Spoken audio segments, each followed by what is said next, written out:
بسم اللہ الرحمن الرحیم۔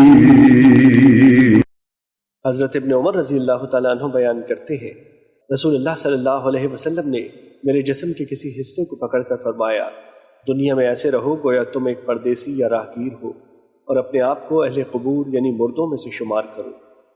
مشکوٰۃ المصابیح حدیث نمبر 5274۔ حضرت ابن عباس رضی اللہ تعالیٰ عنہ نبی صلی اللہ علیہ وسلم سے روایت کرتے ہیں، آپ نے فرمایا، اگر انسان کے لیے مال کی 2 وادیاں ہوں تو وہ تیسری تلاش کرتا ہے۔ انسان کے پیٹ کو صرف قبر کی مٹی ہی بھرے گی، اور اللہ توبہ کرنے والے شخص کی توبہ قبول فرماتا ہے۔ مشکوٰۃ المصابیح حدیث نمبر 5273۔ حضرت ابو ہریرہ رضی اللہ تعالیٰ عنہ بیان کرتے ہیں، رسول اللہ صلی اللہ علیہ وسلم نے فرمایا، جب تم میں سے کوئی مال اور صورت و جمال میں اپنے سے بہتر شخص کو دیکھے تو وہ اپنے سے کمتر شخص کو دیکھ لے۔